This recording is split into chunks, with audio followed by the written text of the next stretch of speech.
Dia 30 de dezembro.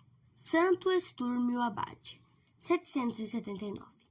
Santo Estúrmio, bávaro de origem, nasceu em 712, filho de pais nobres e piedosos, que bastante cedo confiaram os cuidados de São Bonifácio, apóstolo da Germânia, para que, junto com os outros meninos, fosse educado cristamente.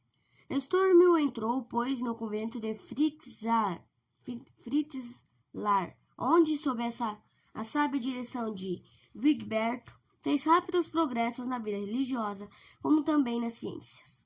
Como o zelo educando mostrasse desejo de ser sacerdote, para o estado sacerdotal se preparou e foram-lhe conferidas as santas ordens. Imediatamente se pôs à disposição do grande missionário São Bonifácio, que lhe indicou o campo de ação. De palavra fácil que era, Estúrmio atraía-se cristãos e pagãos, que o ouviam com sumo agrado. Já naquele tempo possuía Estúrmio o dom de operar milagres, o que muitíssimo contribuiu para que a doutrina de Cristo conquistasse os corações e o número de conversões crescesse dia a dia. 3 anos passaram-se nessa atividade missionária e Estúrmio sentiu a necessidade de retirar-se para a solidão, onde pudesse dedicar-se melhor ao serviço de Deus e santificação da alma. São Bonifácio enviou-lhe 2 companheiros e deu-lhes instruções especiais sobre a vida monástica que iam encetar e sobre o lugar que deviam escolher para a residência.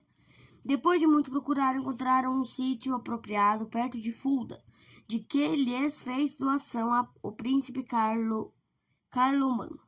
Lá construíram um convento que, em 744, foi inaugurado, contando a comunidade 7 monjas. São Bonifácio esteve presente no ato da inauguração.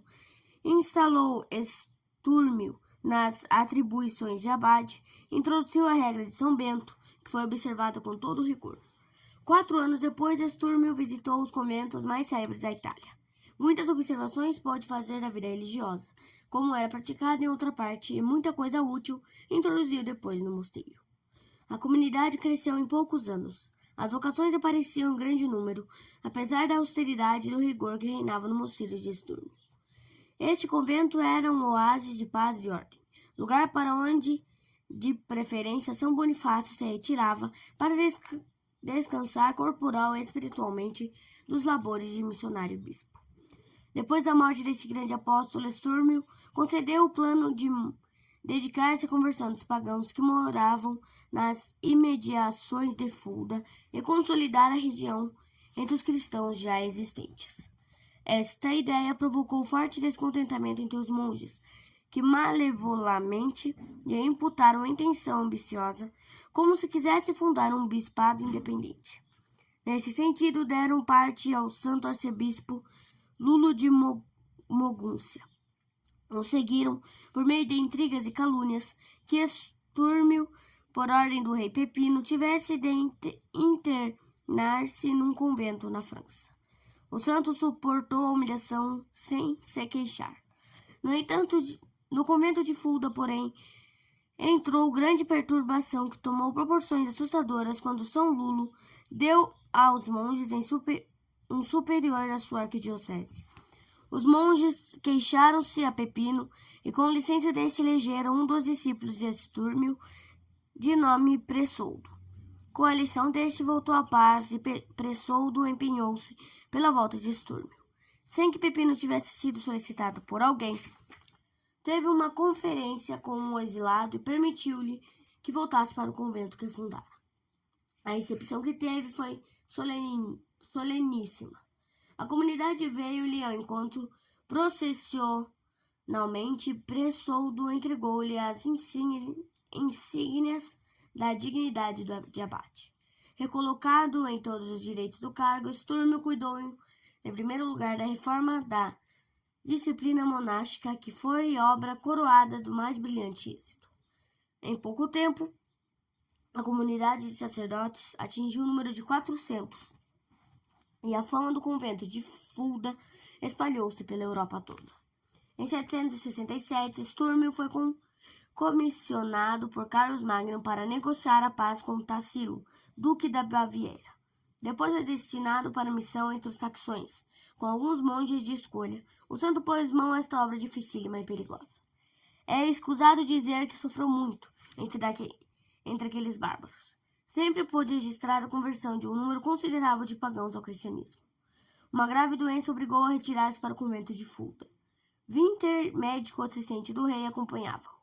Fosse ou não descuido daquele facultativo, fato é que o remédio que receitara ao enfermo acelerou a morte do mesmo. Estúrmio, conhecendo o estado, fez a comunidade reunir-se e exortou-os para que conservassem sempre a paz e a harmonia entre si. Pediu perdão aos adversários e abençoou a todos, recomendando-se-lhes as orações. Estúrmio morreu aos 16 de dezembro de 779, na idade de 64 anos. O martirológio romano enumera-lhe o nome entre os santos de 30 de dezembro e dá-lhe título de apóstolo dos saxões. Inocêncio II, por ocasião do segundo concílio laterano, canonizou. Reflexões. Na vida de Santo Estúrmio, lemos uma página desedificante que trata da indisciplina no meio de uma comunidade religiosa. O estado religioso é o estado de perfeição, o que não quer dizer que seus membros sejam sempre santos. O estado religioso, mais que o estado leigo, proporciona aos adeptos os meios de santificação.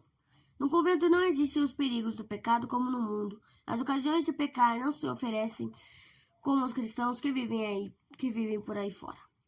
A regra, a disciplina, a vigilância superiores, a convivência com pessoas que comungam as mesmas ideias, o bom exemplo destas e, sobretudo, os votos de pobreza, castidade e obediência, são meios poderosíssimos para alcançar a perfeição. Aqueles que muito receberam contas rigorosas darão a Deus. Grande é, por isso, a responsabilidade do religioso ou da religiosa se não corresponder às graças que Deus lhe deu em abundância. Não é o hábito que faz o monge. A natureza humana é a mesma, quer no convento, quer fora dele.